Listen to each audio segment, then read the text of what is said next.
Barnyard millet, सामा, सामो या सामक के चावल जो कि हम व्रत में खाते हैं। क्या आपको इसका नाम बार्नयार्ड मिलेट पता था? नहीं ना? तो इसके हम आज कटलेट बनाने वाले हैं। उसके लिए इसे हमें पहले धोना पड़ेगा 3 से 4 बार अच्छे से पानी से, और धोने के बाद हम इसको कम से कम 1 घंटा के लिए भिगो के रखेंगे। भिगोने के बाद इसको हम कुकर में पहले बॉईल करेंगे और फिर आलू मिक्स करके इसके कटलेट्स बनाना शुरू करेंगे। तो सबसे पहले मैं इसको धो के भिगो देती हूँ। ये आधा कप मिलेट थी। मैंने इसको अच्छे से धो के इसके अंदर 1.5 गुना यानी कि पौना कप पानी का डाला है और इसको भिगो के रखा है। इसी पानी में हम इसको उबालेंगे। तो अभी मैं इसको ढककर रख देती हूँ 1 घंटा और फिर बनाना शुरू करेंगे। मिलेट को भीगे हुए 1 घंटा हो गया, तो मैं इसको प्रेशर कुक करूँगी अभी 3 विसल्स के लिए उसी सेम पानी में। और जब तक ये भीगे हुए थे तब तक मैंने यहाँ पर 2 मीडियम साइज़ के आलू जो हैं उनको बॉईल कर लिया था। ठंडे हो रहे हैं, उसके बाद छील के इनको मैश कर लूँगी जब तक ये उबलते हैं। मिलेट देखिए पक गया है, पानी सारा ख़त्म हो गया है। और इधर आप देख सकते हैं आलू मैंने मैश कर दिए थे, उसमें धनिया डाल दिया है और 2 हरी मिर्ची डाल दी है। अब मैं इसमें पहले तो मसाले डाल देती हूँ।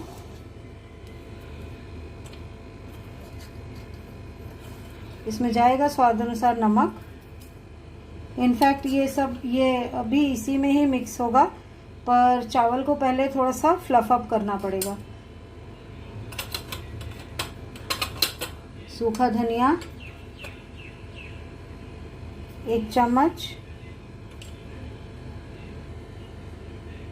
चाट मसाला 1 चम्मच,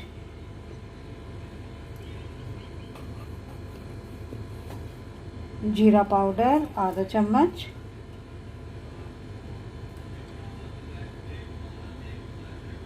कश्मीरी लाल मिर्च 3/4 टीस्पून, क्योंकि हमने हरी मिर्च भी डाली है। अब मैं इसको फ्लफ अप कर लेती हूँ पहले राइस को, और फिर इसके अंदर मिक्स करती हूँ। देखिए इसे अच्छे से मिक्स कर दूँगी। अब मैं आटे की तरह या कटलेट के जो आलू होते हैं उसकी तरह अच्छे से मैशअप करके आपस में मिक्स करके, और फिर इसके हम कटलेट्स बनाएंगे। आप चाहें तो वो राउंड बना सकते हैं, चाहे किसी और शेप के बना सकते हैं। तो पहले वो बना लेते हैं, फिर हम इसको फ्राई करेंगे। देखिए ये डो की तरह फॉर्म हो गया, और क्योंकि ये मिलेट जो है थोड़ी सी मुंह में सूखी सूखी सी लगती है, इसीलिए हमने इसको मारते वक्त इसके अंदर 1 टीस्पून जितना ऑयल भी डाला था। अच्छा, आप इसको डीप फ्राई कर सकते हैं, पैन फ्राई कर सकते हैं, एयर फ्राई में बना सकते हैं, ओवन में भी बना सकते हैं। हम इसे पैन में फ्राई करने वाले हैं। तो चलिए पहले इसके कटलेट बना लेते हैं, छोटी छोटी बॉल्स बना के। कटलेट बना लिए हमने। यहाँ पर 1 टेबलस्पून ऑयल मैंने पैन में रख दिया है, और हीट भी हो गया है। ये ऑयल कम सेक रखा हुआ है। तो अब मैं इनको डाल देती हूँ अंदर।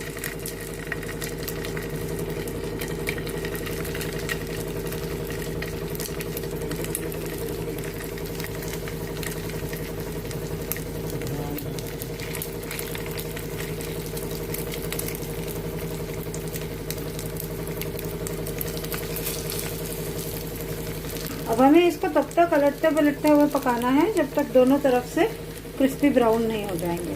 तो अभी 2-4 मिनट पहले नीचे से होने देती हूँ, फिर इसको मैं पलटूंगी। लीजिए लाइट ब्राउन होने लगे तो हमने इन्हें पलट दिया है, और नीचे से भी हो जाएंगे। तो एक बार ही दोबारा हम इसको अलट पलट करेंगे और फिर आपको प्लेट आउट करके दिखाएंगे। लीजिए बार्नयार्ड मिलेट कटलेट्स तैयार हैं। हमने इनको इमली की चटनी और हरी चटनी के साथ सर्व कर दिया है। ब्रेकफास्ट में बहुत ही अच्छी चीज़ है खाने को, क्योंकि ये जो हमारा सामो राइस या बार्नयार्ड मिलेट है, ये डायबिटिक फ्रेंडली है, ग्लूटेन फ्री है, तो एक बहुत अच्छी रेसिपी है। तो चलिए आप भी बनाइए, इसे खाइए, लाइक कीजिए वीडियो को, शेयर कीजिए अपने फ्रेंड्स के साथ, चैनल अब तक सब्सक्राइब नहीं किया तो सब्सक्राइब करके बेल आइकन दबाना मत भूलिएगा। Thank you so much for watching. Bye bye.